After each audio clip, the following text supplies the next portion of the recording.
Puji Tuhan, haleluya. Dr. Michael juga aktif ya sebagai salah satu tenaga atau pemimpin di bidang kesehatan di Yayasan Pondok Kasih.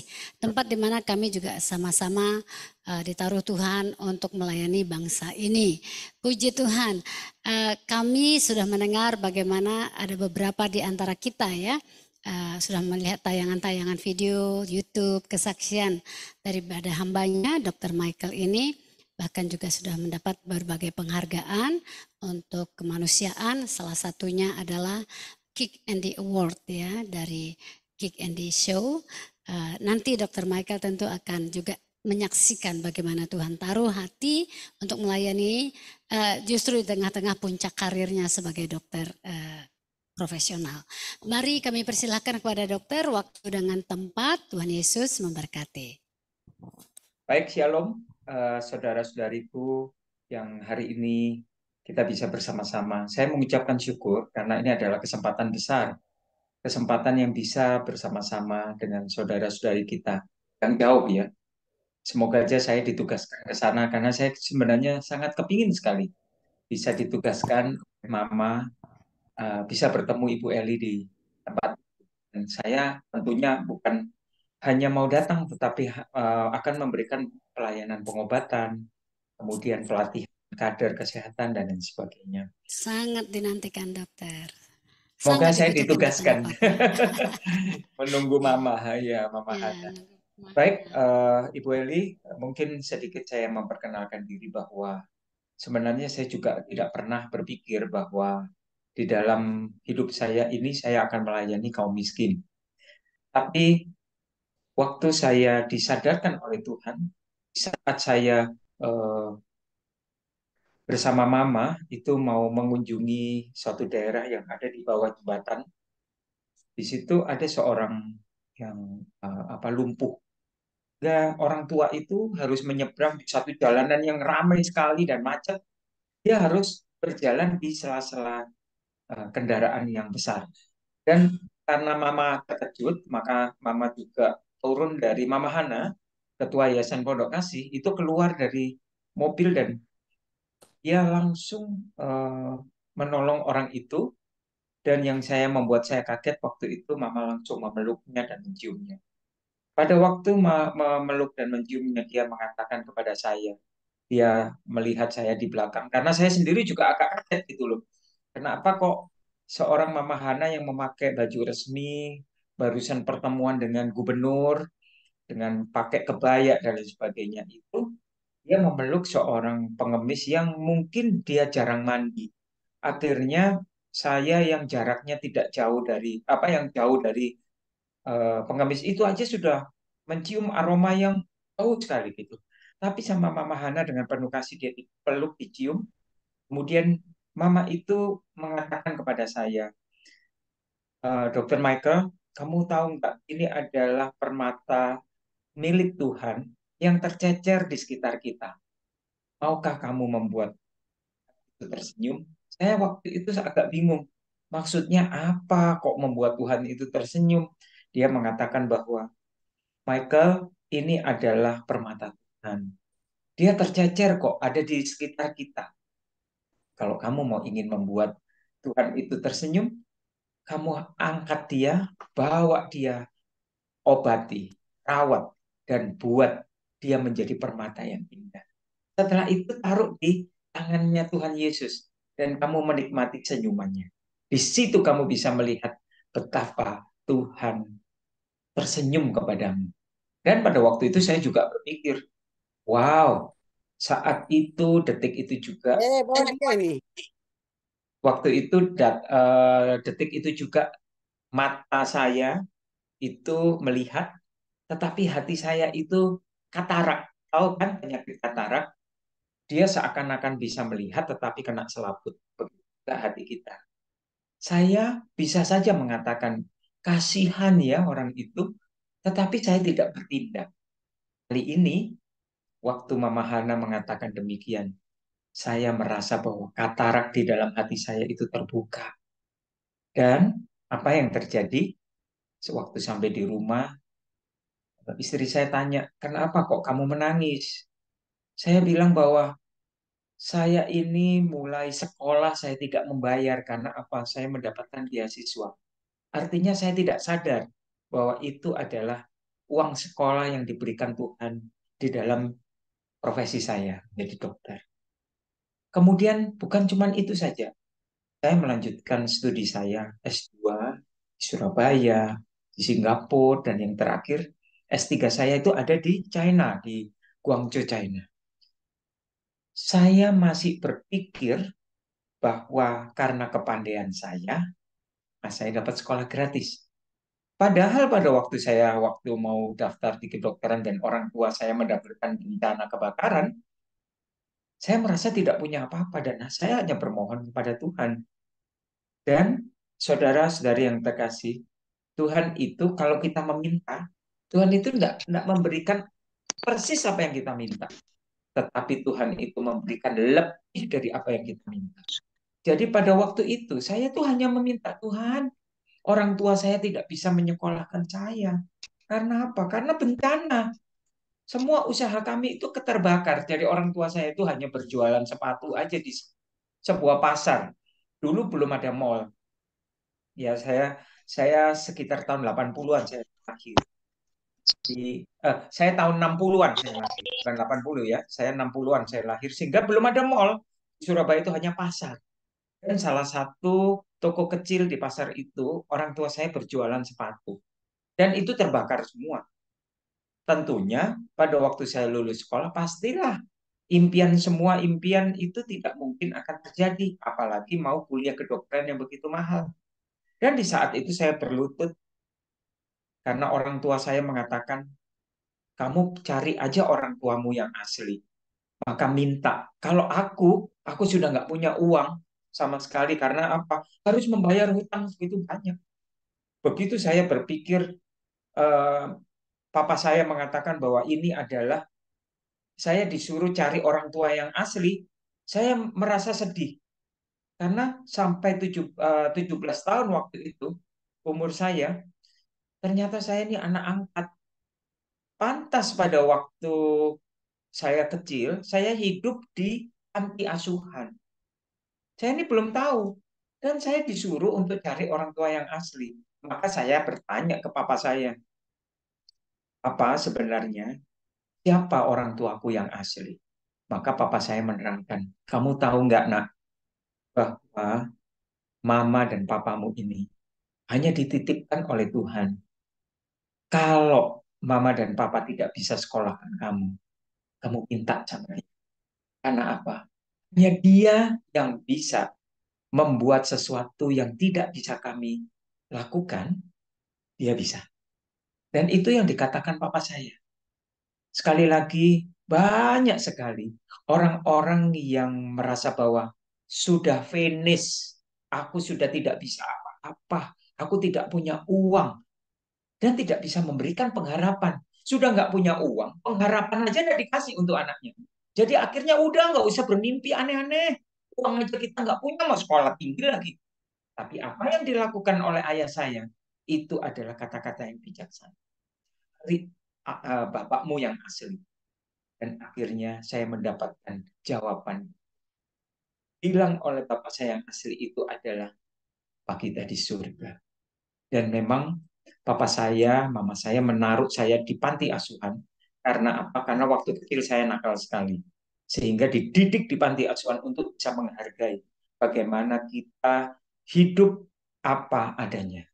Itu yang saya dididik selama setahun saya di panti asuhan dan tinggal bersama-sama anak panti asuhan waktu saya kecil. Dan pada waktu itu saya merasa bahwa saya harus cari dulu Allah. Allah Bapa kita. Baru setelah itu aku memohon kepadanya. Dan saya berlutut, Tuhan, jadikanlah aku seorang dokter. Sehingga pada waktu aku menjadi dokter, aku akan mengabdikan diri dari atas kepala sampai turun ke kaki saya bisa mengabdi untuk melayani kaum. Nah, seperti itu. Jadi Bapak Ibu sekalian, mungkin pada waktu kita nggak punya uang, kita mungkin banyak berjanji.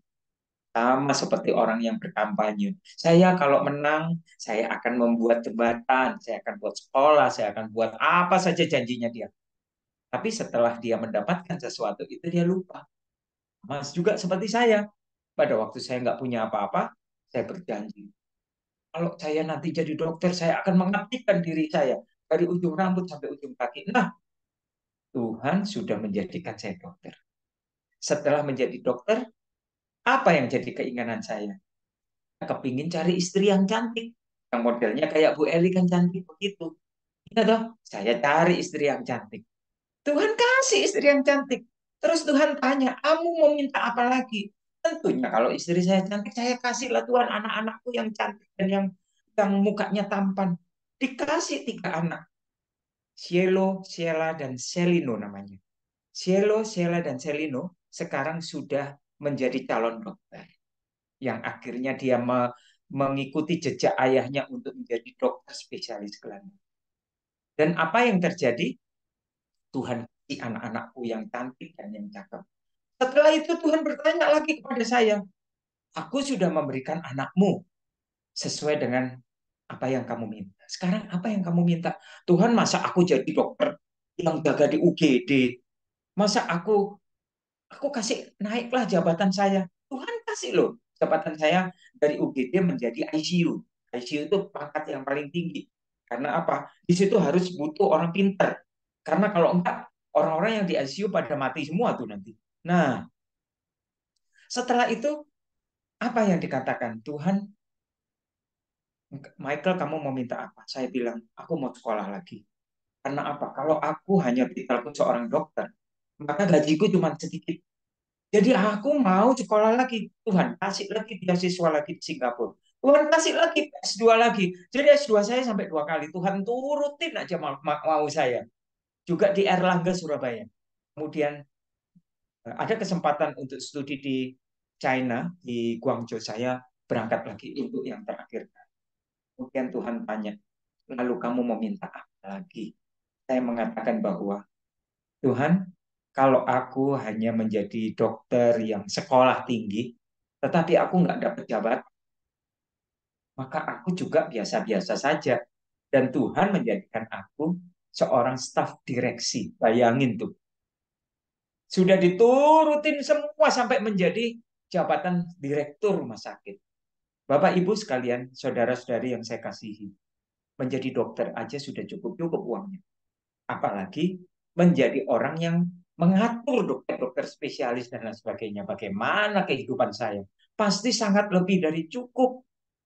Itu yang membuat makin hari mata saya menjadi katarak. Dan tubuh saya makin lama semakin lemah. Dan nanti akhirnya saya akan menjadi seperti Lazarus yang dimasukkan di kubur dan kemudian ditutup oleh batu. Dan apa yang terjadi? Saya lupa dengan janji saya. Jadi hati-hati, sebentar lagi kan ada kampanye. Banyak janji kan kaburannya. Nah, pada waktu itu, ingat saya dulu juga gitu sama Tuhan. Saya punya janji bukan sama manusia loh, sama Tuhan loh. Dan pada waktu itu saya menjadi direktur, saya menjadi presenter TV karena saya seorang marketing, direktur marketing kan saya harus tampil di TV. Saya sering siaran di radio, kemudian saya juga dipanggil untuk menjadi pembicara di seminar. Aduh, pokoknya hidup ini duit, duit terus, cetak duit terus. Dan itu duit dapatnya bukan yang kecil ya, tapi cukup besar. Hasilnya uang, materi, dan apapun membuat hati saya semakin tebal kataraknya.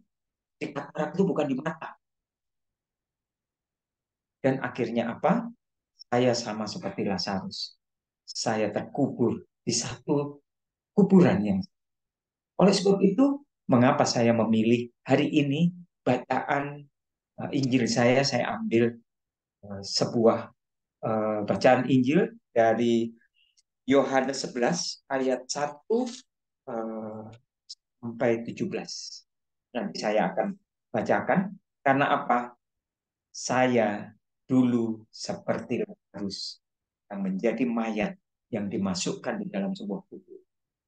Pada waktu perjumpaan ditolong oleh Ibu Hana, Mama Hana, Ketua Yayasan Pondok Kasih. hanya menunjukkan kasihnya kepada orang miskin di depan saya. Dia bukan hanya menggotong orang itu, dia memeluk dan dia menciuminya. Betapa baunya itu lawan-lawan Lazarus yang mati 3 hari. Bau sekali. Baunya itu seperti itulah kurang lebih. Tetapi bagaimana Lazarus itu dibangkitkan dalam hati saya. Inilah bacaan yang akan saya bahas. Itu adalah protokol. Apakah saya boleh melanjutkan eh, renungan saya, Bu Eli? Ya Ataukah tentu ada? dok, sampai selesai dok, silakan. Oke, baik-baik. Ini adalah prolog ya, di mana akhirnya saya melepaskan semua jabatan saya, gaji saya cukup tinggi, dan saya ingin menjadi Lazarus yang baru.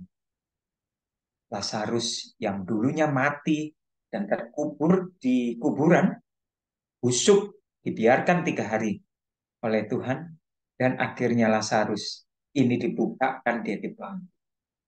Dan dia menjadi Lazarus yang dibebaskan dari semua kain kebusukan dan semuanya ditinggalkannya. Saya akan membacakan dari Injil Yohanes ayat 11. Ada seorang yang sedang sakit, namanya Lazarus. Dia tinggal di Betania, kampung Maria dan adiknya Marta. Maria ialah perempuan yang pernah meminyaki kaki Tuhan dengan minyak mur dan menyekanya dengan rambutnya. Dan Lazarus itu adalah saudaranya. Kedua perempuan itu mengirimkan kabar kepada Yesus. Tuhan, dia yang engkau kasihi sakit. Ketika Yesus mendengarkan kabar itu, dia berkata, penyakit itu tidak akan membawa kematian, tetapi akan menyatakan kemuliaan Tuhan. Sebab oleh penyakit itu, anak Allah akan dimuliakan. Yesus memang mengasihi Marta dan kakaknya, dan Lazarus. Namun setelah didengarnya bahwa Lazarus sakit, ia sengaja tinggal 2 hari lagi di tempat di mana ia berada. Tetapi sesudah itu, ia berkata kepada murid-muridnya, mari kita kembali lagi ke Yudea. Murid-murid itu berkata kepadanya, Rabi, baru-baru ini orang-orang Yahudi mencoba melempari engkau. Masihkah maukah engkau kembali ke sana? Jawab Yesus, bukankah ada 12 jam dalam 1 hari? Siapa yang berjalan pada siang hari, kakinya tidak terantuk, karena ia melihat terang dunia ini. Saya ambil di situ dulu. Bapak Ibu, apakah dari prolog saya itu tidak mirip-mirip seperti ini? Bukankah pada waktu itu saya ini sudah sakit? Sakitnya apa? Hati saya itu sudah tertutup oleh selaput katarak. Mungkin mata saya masih bisa melihat orang miskin. Kasihan. Hanya cuma sampai di kasihan saja. Tetapi apakah saya mau menyentuh seperti Mama Hana? Maukah saya memeluk seperti Mama Hana? Maukah kita memberikan hati kita untuk orang miskin? Sama sekali terpikir aja tidak. Apakah Tuhan menegur saya dengan sakit penyakit? Apakah Tuhan memberikan saya dengan bencana mungkin di dalam keluarga saya? Tidak. Tuhan membiarkan saya sampai semua permohonan saya dipenuhinya. Saya mendapatkan istri yang cantik. Saya mendapatkan anak-anak yang tampan dan cantik. Saya mendapatkan apa saja yang saya inginkan. Saya mendapatkan kepandaian yang saya berpikir bahwa seorang dokter bila tidak sekolah lagi, maka saya bukan orang dokter yang suka belajar. Dan saya belajar sampai di, kata orang, belajarlah sampai di negeri Cina. Saya cari di negeri Cina. Saya sudah belajar di tempat itu selama hampir 2 tahun. Saya sudah, dan Tuhan kasih gratis semuanya. Tidak ada pembayaran apapun. Dan pada waktu itu, saya juga mendapatkan kedudukan di satu rumah sakit yang isinya rumah sakit orang-orang yang kaya. Wah, apakah itu bukan merupakan saya menjadi seorang Lazarus yang sudah mati dan dibiarkan? Tetapi apa yang terjadi? Setelah itu, saya menemukan sosok seorang mama. Dan mama inilah yang akhirnya melahirkan saya secara rohani. Dan saya disusuinya dengan firman Tuhan setiap hari pada waktu saya ada di Yayasan Pondok Kasih. Setiap hari, saudara-saudari, saya harus mengikuti ibadah demi ibadah dan dia terus memberikan firman Tuhan. Yang dulunya saya sama sekali tidak peduli. Karena apa? Saya merasa bahwa diri saya sudah pandai. Saya sekolah sampai tinggi. Saya tidak lagi memikirkan uang, memikirkan harta. Karena apa? Saya sudah punya.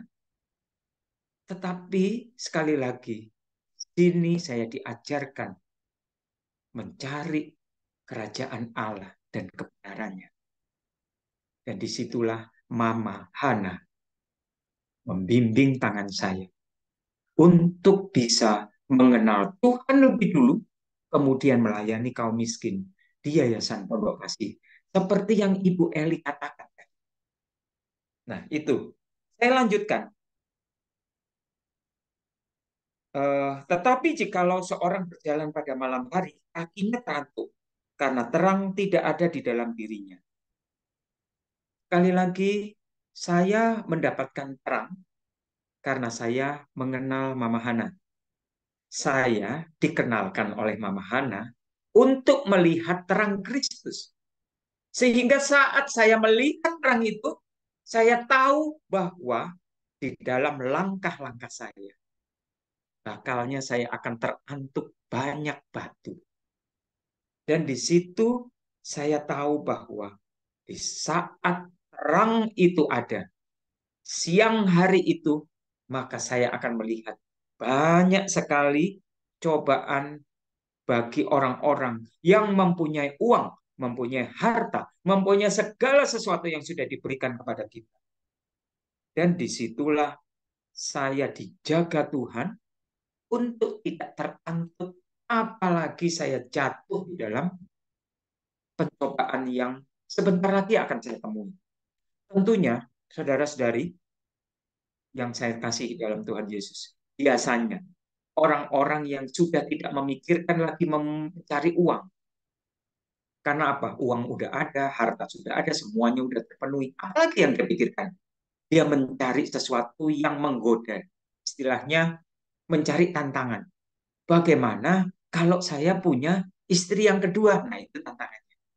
Bagaimana kalau saya mencoba yang namanya narkoba? Itu tantangannya. Karena apa? Dia bisa beli semua. Tapi pada waktu saya melihat terang seperti sinar siang hari, maka saya tahu bahwa saya harus kembali kepada Bapa. Karena kalau tidak, maka hidupku itu penuh dengan cobaan-cobaan, penuh dengan rintangan-rintangan batu yang akan saya hadapi. Tetapi sekali lagi, Mama Hana benar-benar mencintai saya. Dia tidak membiarkan saya.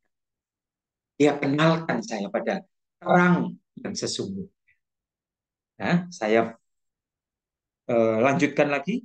Demikianlah perkataannya dan sesudah itu ia berkata kepada mereka, Lazarus, saudara kita itu telah tertidur. Tetapi aku pergi di sana untuk membangunkan dia dari tidurnya. Saudara-saudari yang terkasih, apakah saya mati? Tidak. Saya ini terlena atau tertidur di dalam semua harta dunia, kecukupan dunia yang saya dapat. Itu yang namanya tertidur atau terlena. Tuhan tidak melihat saya ini adalah anaknya yang sudah mati. Tetapi anaknya yang tertidur atau terlena. Oke? Nah, Maka kata murid-muridnya itu kepadanya, Tuhan, jikalau ia tertidur, ia akan sembuh. Tetapi maksud Yesus ialah tertidur, dalam artinya mati. Sedangkan sangka mereka Yesus berkata tentang tertidur dalam arti biasa. Karena itu Yesus berkata dengan terus terang, Lazarus sudah mati. Tetapi syukurlah aku tidak hadir pada waktu itu. Sebab demikian lebih baik bagimu, supaya kamu dapat belajar percaya. Marilah kita pergi sekarang kepadanya. Saudara-saudara, ini adalah sesuatu yang luar biasa. Dari mujizat Lazarus ini, kalau saudara-saudari yang terkasih mengerti, justru inilah yang membuat para ahli-ahli Taurat, bukan dari orang-orang yang membenci Kristen loh ya, justru ahli-ahli Taurat, orang-orang Saduki, orang-orang Farisi itu mereka berkumpul dan mengatakan bahwa bahaya ini pejabat-pejabat yang ada di situ. Kalau orang banyak tahu dia bisa menyembuhkan orang mati, maka ini popularitasnya bisa melawan raja. Oleh sebab itu, mereka bersekongkol. Itu ada di ayat 12, di mana persepakatan untuk membunuh Lazarus. Supaya apa? Lazarus tidak bersaksi. Nah, jadi kalau sekarang ini kan banyak sekali calon-calon presiden ya, calon-calon yang popularitas. Tetapi kalau ada orang yang bisa menyembuhkan atau membangkitkan orang mati, wow, ini dahsyat. Dan orang ini harus dibunuh. Kalau nggak begitu, ini bahaya. Karena orang semua pengikut-pengikut raja itu bisa mengikuti dia. Begitu. Jadi ini mujizat yang dibuat belum Yesus diburu dan di. Tetapi banyak orang mengatakan bahwa itu adalah mujizat yang terakhir. Kalau saya, mujizat yang terakhir itu saat Yesus disalib, dia bisa mengalahkan maut. Itu adalah gong. Kalau kita di Jawa itu, kalau ada gamelan, begitu gongnya dibunyikan, gong selesai itu. Alat musik itu adalah gong terakhir yang diberikan Tuhan kepada kita. Akulah jalan, kebenaran, dan hidup. Itu yang diberitahu oleh Tuhan bahwa aku ini adalah pemenang. Itu adalah mujizat yang terakhir. Mujizat yang terakhir bukan Lazarus yang dibangkitkan. Mujizat yang terakhir bahwa Yesus telah menang dari maut. Dan saudara-saudari yang terkasih, karena Yesus berkata dengan terus terang Lazarus sudah mati, maka murid-murid ini mengerti. Sebenarnya dia tidak tahu. Dia hanya mengatakan bahwa dia tertidur. Lalu Thomas dan Didimus berkata kepada teman-temannya, yaitu murid-muridnya yang lain, mari kita pergi juga untuk mati bersama-sama dengan dia. Sekali lagi, Thomas ini adalah yang disebut Didimus, ini adalah orang yang tidak mudah. Jadi istilahnya gini, kalau kita bisa melihat siapa itu Thomas, ini adalah apa orang kembar ya. Yang saya lihat ini, dia ini adalah orang kembar dan orangnya ini adalah orang yang betul-betul pesimis. Jadi kalau kita punya teman, ada yang berkata, oh kita pasti berhasil, bersama Tuhan kita akan menang, bersama Tuhan kita pasti akan apa diselamatkan. Tahu-tahu ada teman kita bilang, nggak mungkin lah, orang nggak punya uang kok bisa menjadi orang kaya. Nah, orang-orang seperti itulah yang dinamakan Thomas Didymus. Itu modelnya seperti itu. Dia melemahkan teman-teman yang lain. Dan apa yang dikatakan Thomas ini, dia mengatakan, ayo kita pergi, biar kita mati bersama dia. Seperti itu kan, yang dikatakan dia. Jadi dia tuh bukan orang-orang yang optimis seperti rasul-rasul yang lain. Maka ketika Yesus tiba, didapatilah Lazarus telah 4 hari berbaring di dalam alam kubur. Saudara-saudari yang terkasih, kalau sebelumnya Yesus itu menyembuhkan orang yang buta. Sebelumnya Yesus menyembuhkan orang lumpuh. Yesus menyembuhkan orang tuli. Betul? Nah, Mungkin banyak orang-orang pandai yang mengatakan orang buta itu nggak buta beneran. Sebenarnya dia itu cuma katarak. Begitu dia disembuhkan, dioles begitu, maka dia sembuh. Itu dia bisa katakan itu. Orang lumpuh bisa dikatakan itu tuh sebenarnya bukan lumpuh, paling dia rematik. Pada waktu Yesus urapi, kemudian dia ajak jalan, dia bisa sembuh. Kemudian orang yang pendengarannya berkurang, orang-orang yang tidak menyukai Yesus bisa mengatakan bahwa dulunya mungkin dia bisa dengar, tapi sekarang dia bisa dengar ya karena tulinya nggak berat-berat banget. Tetapi Lazarus biarkan mati untuk menyatakan kepada kita semua, aku tidak pernah. Jadi saudara-saudara, kalau engkau berdoa untuk memohon kepada Tuhan, dan pada saat itu Tuhan tidak menjawab apa yang kita doakan, apa yang kita minta, jangan pernah mengeluh, tetapi gantilah kata-kata kita dengan kata-kata syukur. Terima kasih Tuhan. Besoknya lagi doa kita belum terkabul, terima kasih. Terus bersyukur, terus bersyukur. Ada satu kali di saat waktu Tuhan, maka apa yang kita minta itu dulu Bapak Ibu. Sama seperti pada waktu saya tidak punya apa-apa dan saya jadi dokter. Saya tidak tahu apa yang harus saya perbuat saat itu karena uang pendaftaran aja saya nggak punya. Tetapi Tuhan proses saya menaiki satu kapal yang tidak bayar karena saya sembunyi di kamar mesin. Saya naik kapal, gitu. Saya sekolahnya di Manado karena pada waktu itu saya tidak tahu mau sekolah di mana. Ternyata pada waktu saya lihat-lihat kapal di pelabuhan, saya duduk di koran. Koran itu saya baca menerima pendaftaran pendaftaran mahasiswa kedokteran Fakultas Samratulangi Manado. Saya berpikir Manado itu di mana ya? Karena saya nggak pernah keluar dari Surabaya. Tetapi kalau Tuhan tunjukkan dari seorang kuli angkut di pelabuhan itu mengatakan, Mas, kalau kamu mau menaik kapal itu dengan gratis, kamu sembunyi aja di kamar mesin. Kalau kamu lapar, kamu bawa nampan aja di kapal dan kamu serahkan, maka kamu akan dapat nasi dan lauk pauk. Saya mengikuti perjalanan, ternyata kapal itu adalah kapal barang, saudara-saudara. Jadi saya itu nggak sampai-sampai. Hampir 12 sampai 13 hari saya di lautan. Dan akhirnya saya sampai di Manado itu. Dan apa yang terjadi? Saya sampai di situ saya juga bingung, Tuhan, saya tinggal di mana? Saya nggak punya saudara sama sekali.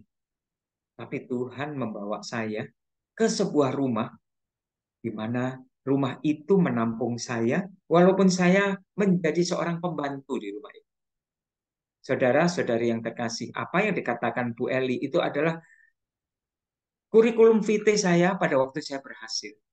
Tetapi, pernahkah saudara tahu bahwa di dalam riwayat hidup saya, pekerjaan pertama saya adalah seorang pembantu rumah tangga. Karena apa? Saya nggak tahu saya harus tinggal di mana. Saya melamar menjadi seorang pembantu. Saya harus pel jam 3 pagi. Saya harus sapu. Saya harus cuci piring. Dan semuanya saya siapkan. Hanya untuk bisa mendapatkan tempat tinggal dan dapat makan gratis. Dan apa yang terjadi? Saya tidak tahu bahwa tempat rumah yang saya tinggalin itu adalah rumah profesor yang namanya Profesor Dr. Kando, di mana profesor itu adalah pendiri dari Fakultas Kedokteran. Dan pada waktu itu, Tuhan membawa saya ke rumah itu yang sama sekali saya tidak kenal. Dan karena saya tinggal di tempat itu, maka saya bisa kuliah kedokteran sampai saya dilantik menjadi seorang. Kalau bukan Tuhan itu dahsyat, mana mungkin saya bisa menyelesaikan studi saya secara gratis.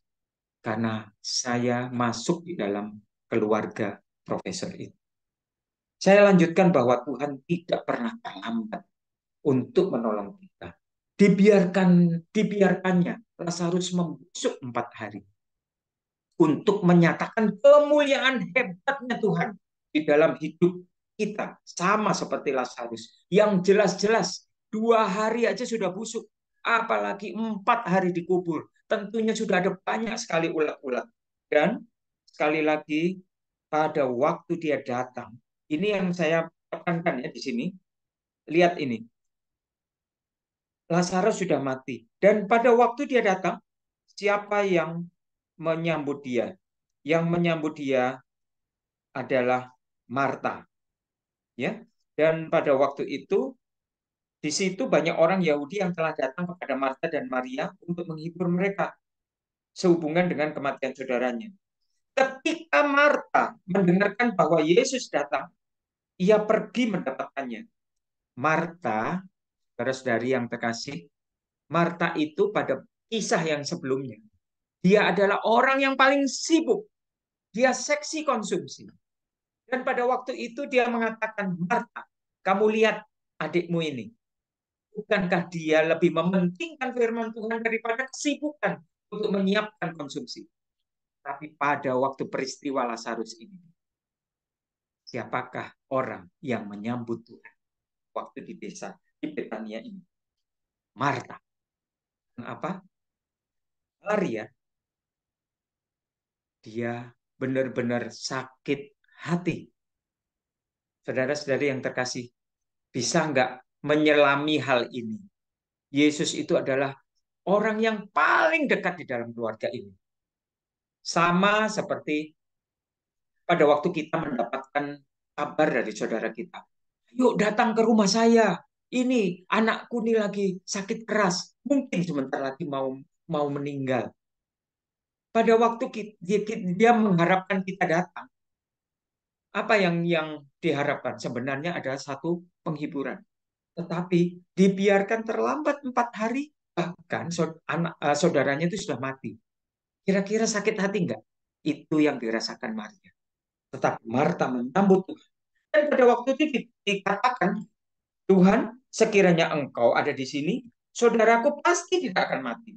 Tetapi sekarang pun aku tahu bahwa Allah akan memberikan kepadamu segala sesuatu yang engkau minta kepadanya. Kata Yesus kepada Marta, saudaramu itu akan bangkit.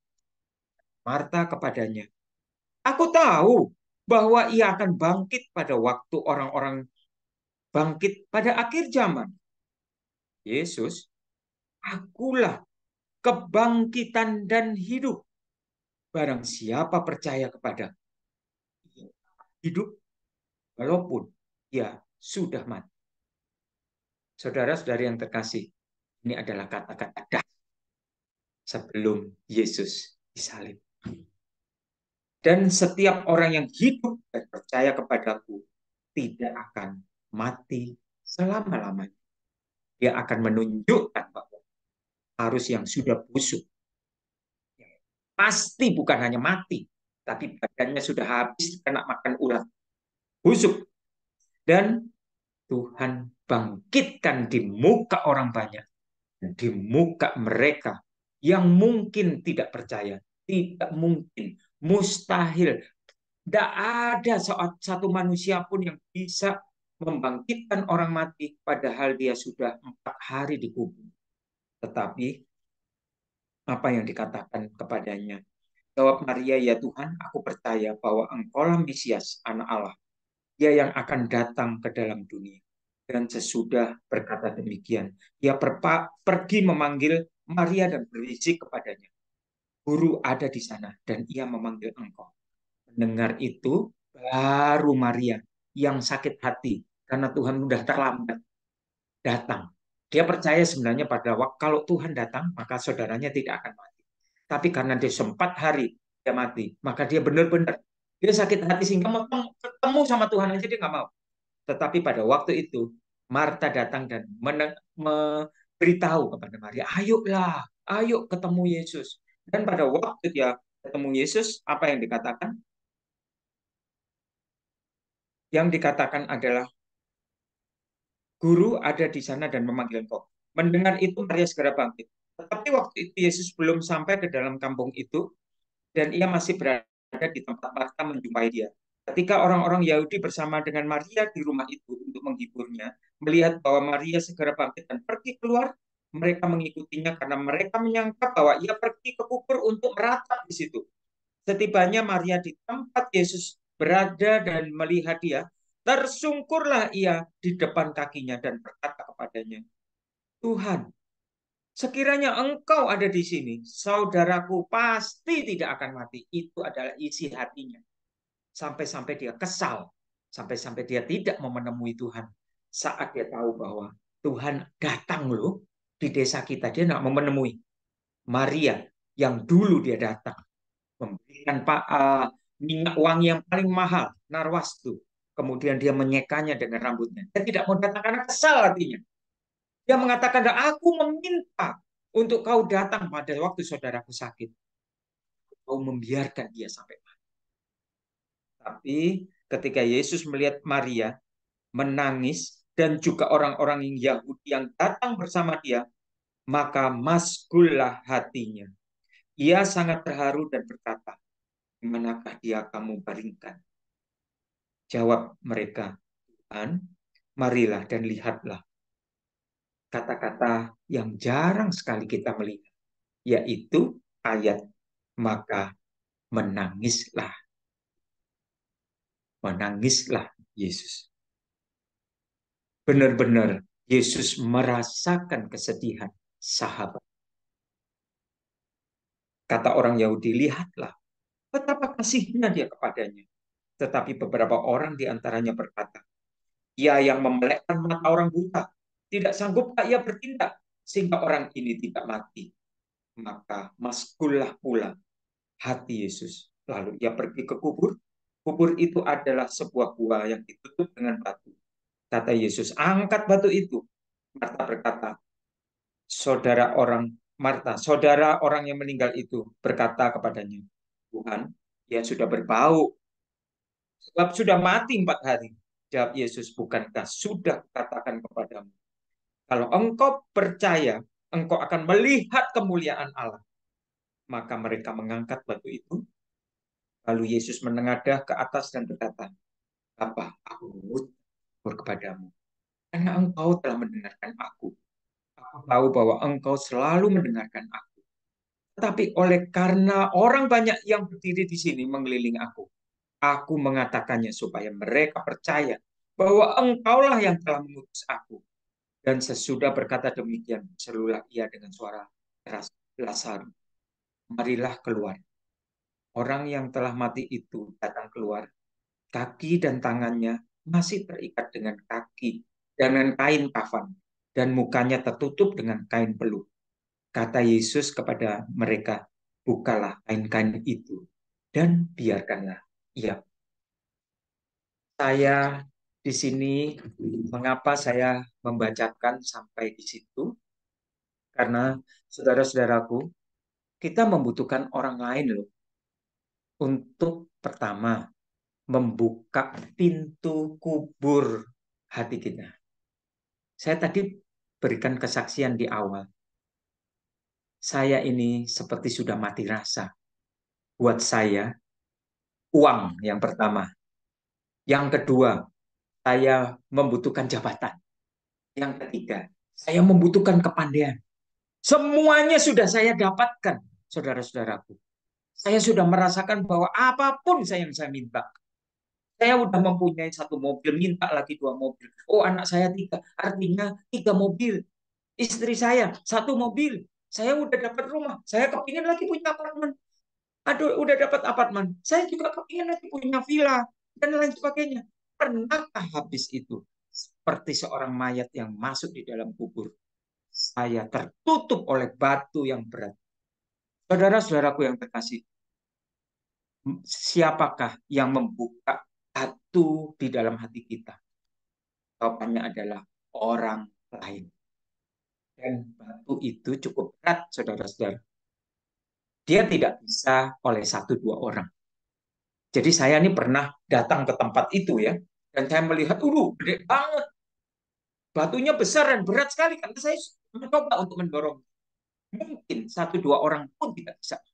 Bahkan 5 orang pun menggulingkan. Tidak bisa, besar sekali. Saya sudah lihat di tempat yang asli. Dan di situ saya mempunyai kesimpulan. Untuk membuka kuburan hati kita yang penuh dengan kebusukan, dan saya tidak Tidak pernah berpikiran bahwa Yesus itu adalah yang utama dalam hidup saya, enggak ada. Waktu itu saya berpikiran, karena saya pandai, maka saya dapat beasiswa. Karena saya pandai, maka saya dapat kedudukan. Karena saya pandai, maka saya mendapatkan istri yang cantik. Karena istri saya yang cantik, maka saya mendapatkan anak-anak yang cantik juga. Jadi pemikiran saya adalah saya. Karena saya, dan saya. Saya tidak pernah mengatakan, karena Yesus, juru selamat kita, yang membuat saya mendapatkan banyak mujizat. No, itu artinya benar-benar kita sudah masuk di dalam kuburan. Dan semakin lama tubuh dan hati kita semakin busuk, saudara-saudara. Dan siapakah yang menggulingkan batu itu? Sekali lagi, untuk membuat kita bisa menjadi Lazarus yang baru, kita membutuhkan siapakah banyak orang? Ya seperti persekutuan doa saat ini. Ada Bu Eli, ada Bu Rusiana, ada Pak Lukas, Tinting, kemudian ada lagi beberapa orang yang di sini. Cukupkah orang-orang yang ada di dalam persekutuan doa di Zoom ini menggulingkan satu batu yang berat? Belum cukup. Dia harus ketemu pendeta. Dia harus bertemu orang lain. Dan akhirnya, satu ketika, itu buka. Apakah dengan hati kita yang sudah terbuka itu, kita bisa bangkit? Belum. Dia harus mendengarkan suara Tuhan. Dia bisa. Pada waktu batu kita digulingkan. Itu dari orang-orang yang terdekat dengan kita. Dari istri atau suami. Bisa juga dari anak. Bisa juga dari cucu kita. Bisa juga dari tetangga kita. Bisa juga dari semua teman-teman gereja kita. Yang lain yang bukan orang Kristen pun dipakai Tuhan untuk membuka batu dari kubur hati kita yang benar-benar busuk. Tetapi apakah kita bisa dibangkitkan? Belum, saudara-saudari. Saya harus mendengar suara Tuhan, yaitu keluarlah. Apakah dengan keluar itu saya sudah bangkit? Belum. Karena apa? Semua yang menutup diri kita itu adalah kebusukan dan dosa-dosa. Yaitu apa? Kain peluh penuh dengan dosa dan kebusukan kita. Nah, pertanyaan saya yang kedua, siapakah yang akan membuka kain-kain peluh yang berbau busuk itu? Sekali lagi, kita membutuhkan orang-orang yang seperti yang di Zoom ini. Orang-orang yang ditunjuk oleh Tuhan menjadi hambanya. Yang menggiring seorang yang bernama Michael ini. Yang terus-menerus memberikan firman Tuhan. Memberikan kesadaran di dalam telinga, mata, dan hatinya. Untuk menjadi orang yang dibangkitkan. Pada waktu pintu yang terbuka. Kalau dia tidak bisa mendengar suara Tuhan, Lazarus, keluarlah. Maka dia tetap menjadi Lazarus dengan busuk dan mayat yang tetap akan mati. Pada saat mendengar suara Tuhan, dan saat itu saya juga mendengar suara Tuhan. Tuhan, ampunilah aku. Karena mulai dari aku SMA, sampai aku lulus dan sukses menjadi seorang direktur, aku betul-betul menjadi mayat busuk Lazarus yang buruk. Tetapi pada waktu aku mendengar suara Tuhan, keluarlah. Maka saya keluar dari dunia saya, dari kemewahan saya, dari semua fasilitas yang diberikan manusia pada saya.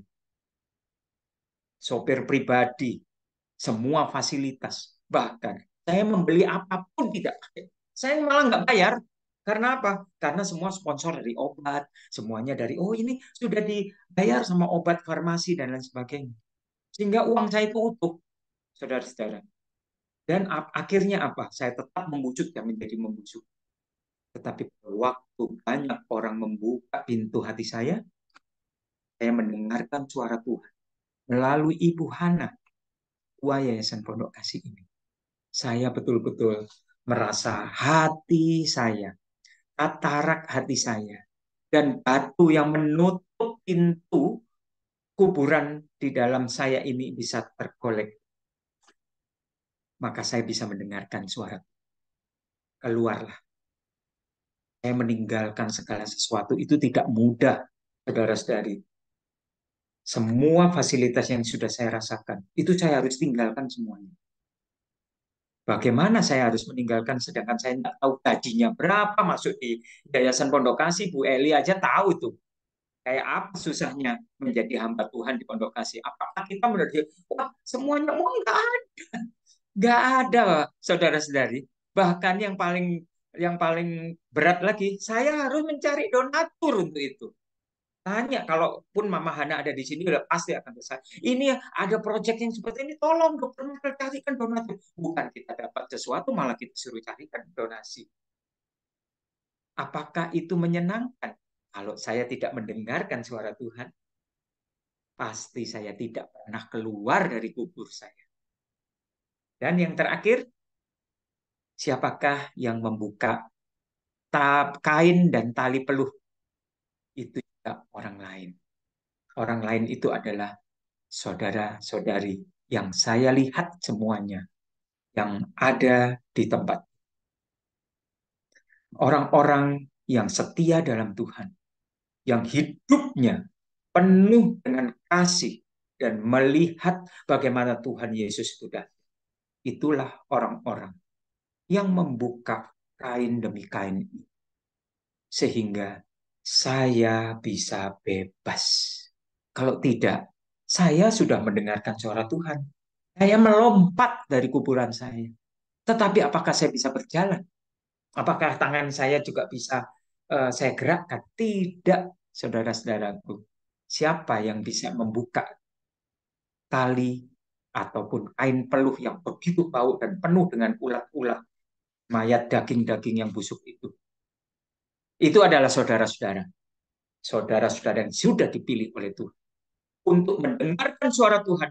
Dan Tuhan mengatakan, buka kain yang menutupi ini. Bila saudara mendengar suara itu, dengan bau. Ini kan bau penuh dosa kan? Bau. Dibukanya satu-satu. Dan itulah yang membuat Lazarus bisa berjalan dan pergi untuk memberikan pelayanannya mengikuti Yesus. Jadi Bapak Ibu, saudara-saudari yang terkasih, kita semua yang sudah dipilih Tuhan menjadi hambanya. Bu Eli itu kalau bicara itu nggak pernah tidak ada semangat. Dia itu orang yang kedua seperti yang saya lihat. Pertama Mama Hana, yang kedua itu Bu Eli. Semangatnya itu berapi-api kayak api unggun seperti itu. Bang, bang, bang. Dan hasilnya juga saya lihat. Nyata benar-benar. Perjuangannya tidak pernah takut. Persis seperti Mama Hana. Tidak pernah takut. Tidak ada uang, tidak takut. Karena apa? Karena Bu Eli tahu bahwa Tuhan ada di sebelah saya. Dia tidak kemana-mana. Ngapain saya takut? Saya aja yang dulunya saya memegang segala sesuatu yang saya inginkan. Kemudian saya lepas. Apakah saya pernah takut? Karena saya ada di genggaman tangannya. Saudara-saudari yang terkasih, apakah hidup saya berubah? Dari direktur rumah sakit yang dengan fasilitas itu, kemudian jadi hamba Tuhan, kemudian saya hidup berkekurangan. Enggak. Bisa ditanyakan Bu Eli, hidup saya lebih sukacita dari sebelum. Saya penuh semangat. Api yang diberikan oleh ketua yayasan menghidupi hati dan pelayanan saya jauh lebih dahsyat. Saudara-saudara yang terkasih, berbahagialah kita karena kita melakukan apa yang Tuhan tugaskan. Banyak sekali kuburan-kuburan yang belum dibukakan. Siapakah yang disuruh Tuhan untuk membuka pintu kuburan ini? Kita semua jawabannya. Kita semua. Saya dan Bapak Ibu serta saudara-saudari yang mendengarkan suara saya. Di sini ada 28 orang. Kita semua tugasnya adalah membuka, menggulingkan, nutup batu, buah batu yang menguburkan banyak sekali umat-umat dan jemaat. Kemudian, apakah itu sudah cukup? Membuka itu. Dan Tuhan mengeluarkan dari kuburnya. Apakah yang akan membuka? Kain yang busuk, tali yang mengikat. Kita semua. Dan Bapak Ibu sekalian, saudara-saudara yang terkasih, apakah itu enak? Apakah kita tidak pernah di dalam pelayanan kita, kita sudah memberikan kasih, sudah memperjuangkan program itu, bukan untuk pribadi kita, untuk umat dan untuk jemaat. Tetapi apa yang katanya jemaat? Oh, Ibu Pendeta, ambil itu uang. Kenapa uang segitu banyak? Kita cuma dapat segini-segini saja. Bayangin, itu adalah bau busuk yang dikeluarkan dari kain yang menutupi mayat ini, saudara-saudara. Tetapi kalau kita tidak mendengarkan suara Tuhan, dan kita mengatakan, Tuhan, jangan akulah, biarin orang lain aja yang membuka kainnya, karena busuk, penuh ulat itu.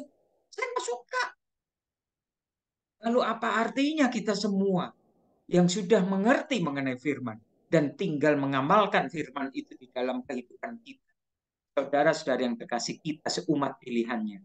Kita yang ada di Zoom ini, sudah dipilih Tuhan menjadi hambanya. Mengapa kita takut dengan cobaan-cobaan? Orang-orang yang menuding kita dengan sesuatu yang tidak pernah kita perbuat. Dia mengatakan bahwa Pak Pendeta itu bohong. Itu hamba Tuhan itu bohong. Dia cuma mempercaya dirinya sendiri. Kalau memang itu yang diucapkan, ingat apa yang saya katakan malam ini. Itu adalah bagian dari kain peluh Lazarus. Kain yang busuk dan penuh ulat. Tetap kita mengerjakan apa yang Tuhan katakan di dalam hidup kita. Buka kainnya dan kita mengikuti, setia dan taat mengikuti suara Tuhan. Sebau apapun, sejijik apapun, apapun yang dikatakan jemaat kepada kita, kita setia dan taat. Maka kita mengubah jemaat kita yang mulutnya jahat, yang hatinya penuh dengki dan banyak sekali rencana yang jahat.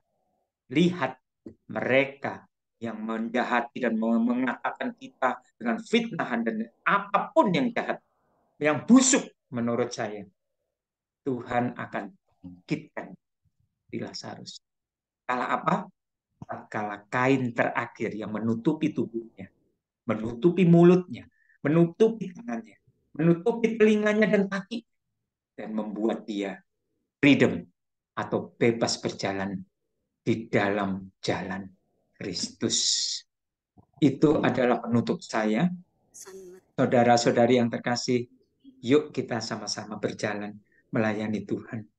Karena sampai sekarang, saya tidak pernah menyesal, bahkan saya bangga.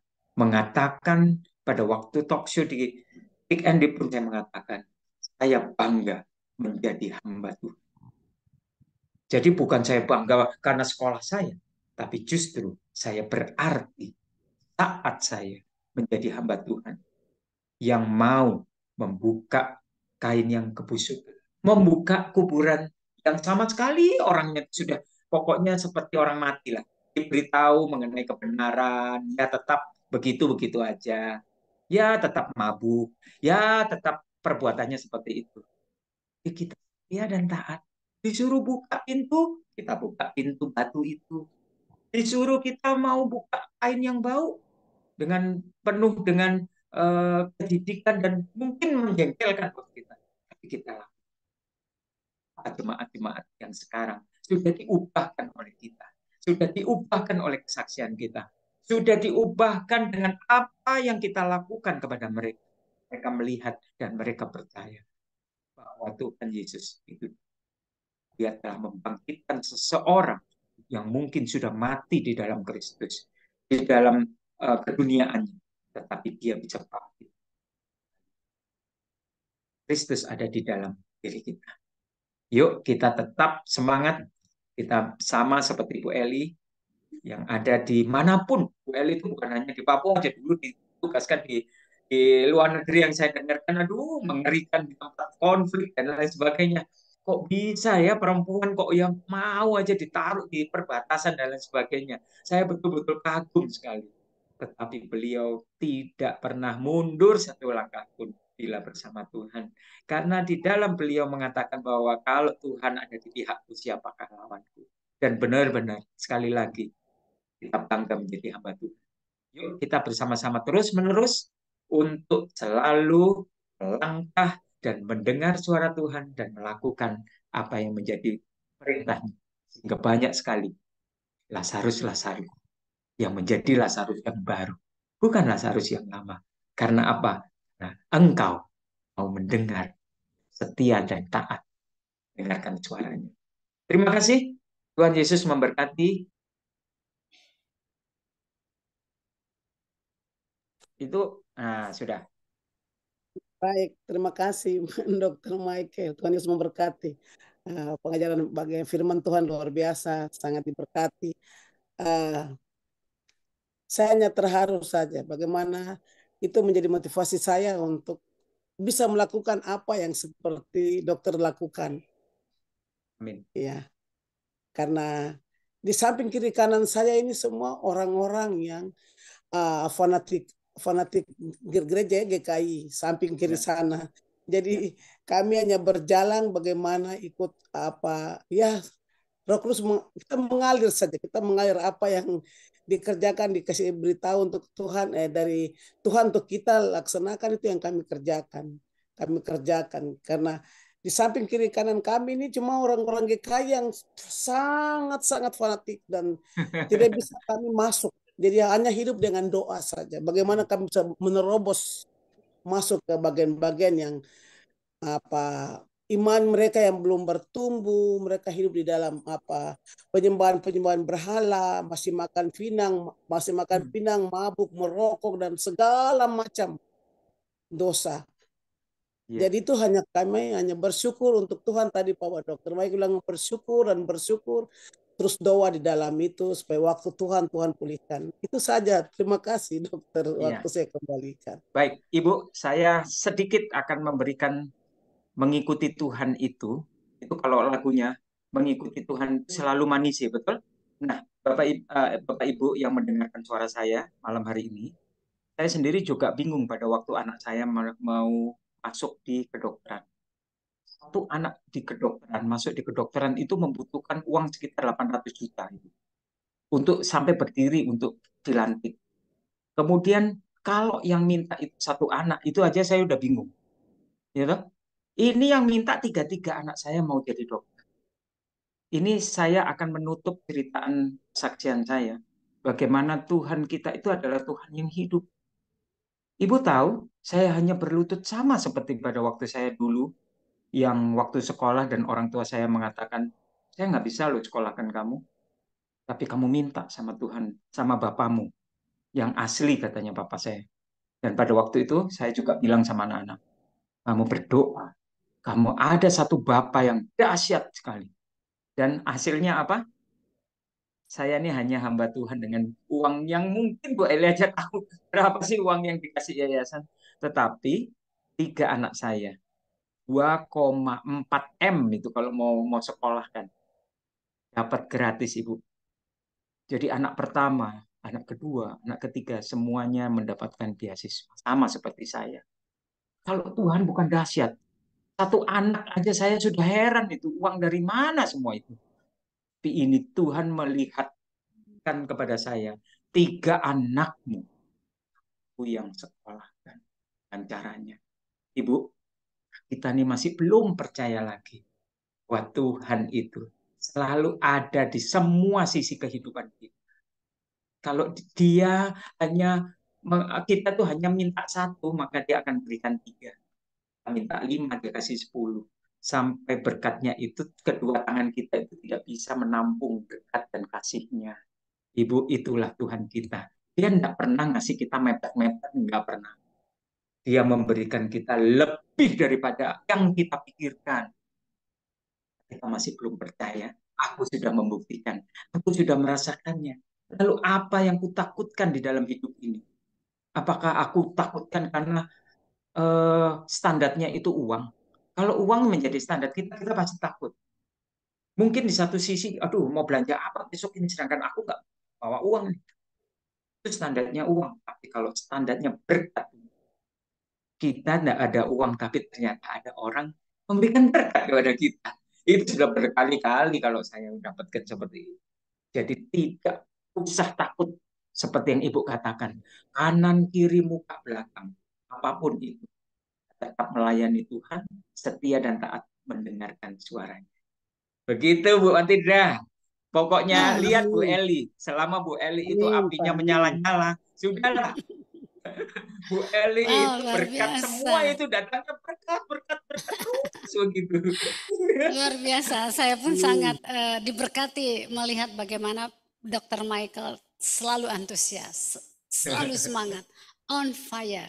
Ya, tapi memang akhirnya kesimpulannya adalah ketika memang ya batu tadi sudah terguling dan kain-kain itu sudah dibuka-bukakan Ya, betul. dan sekarang sudah berjalan, sudah melangkah seperti itu.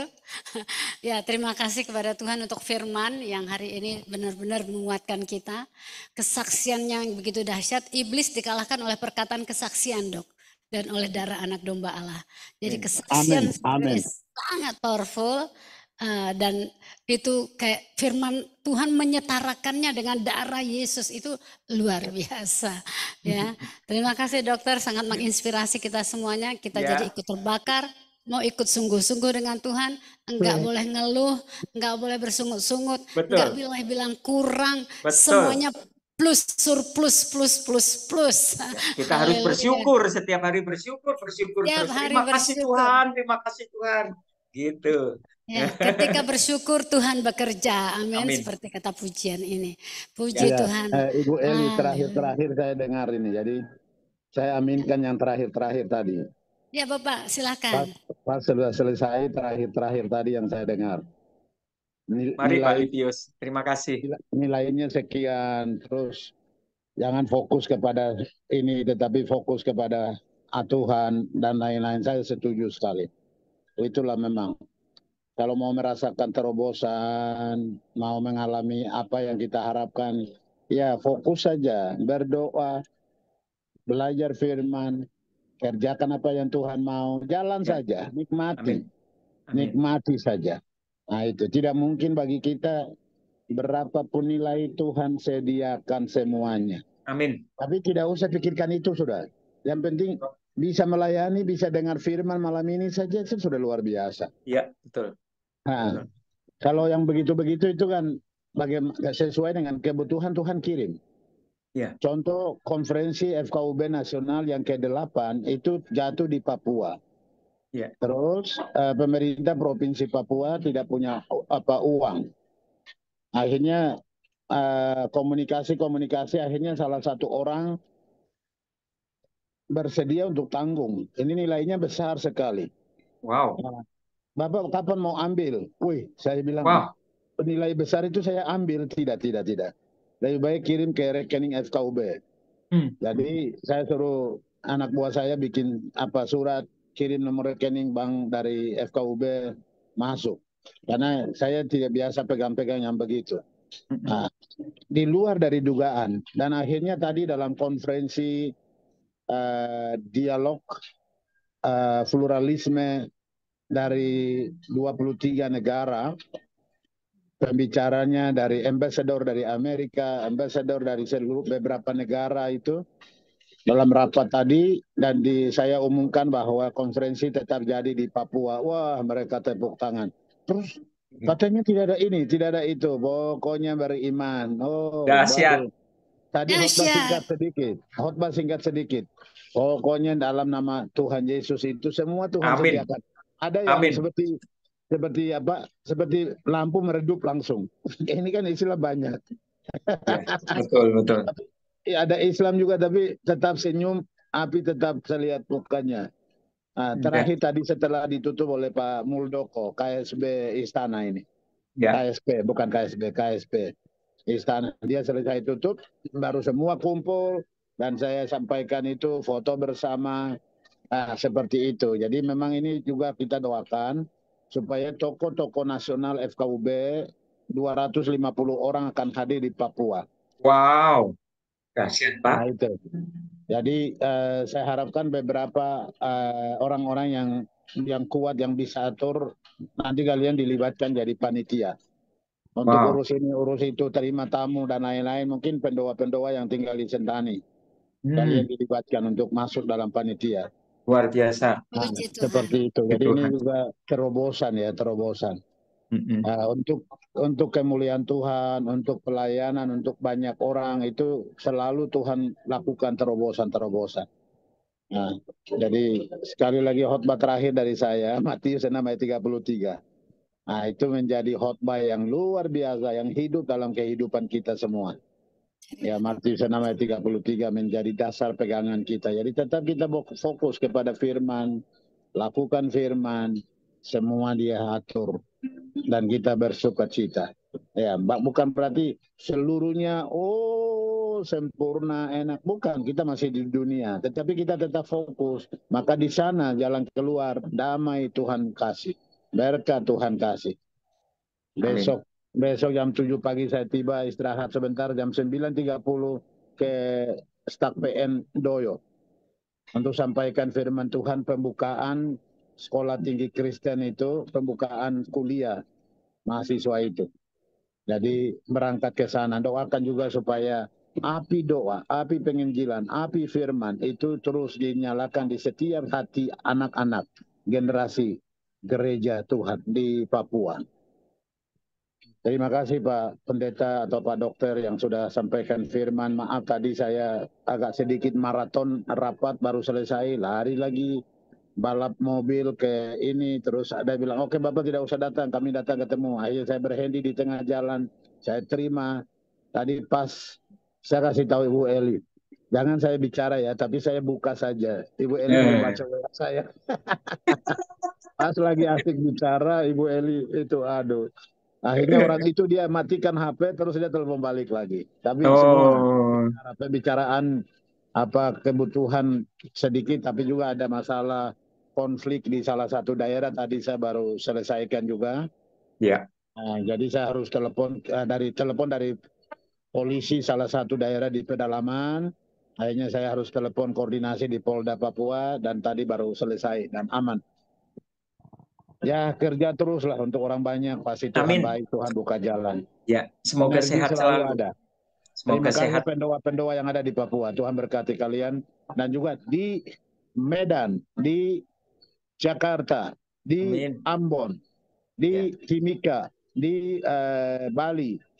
Terus di mana lagi itu? Tentika di mana itu? Di Sumatera Utara. Iya, Sumatera Utara. Rio. Anak muda. Kalimantan, Pontianak. Lukas, anak muda Lukas, kamu tetap terus jalan ya. Nanti lihat Tuhan akan buat sesuatu untukmu. Saya senang lihat Lukas. Tuhan berkati. Seperti itu.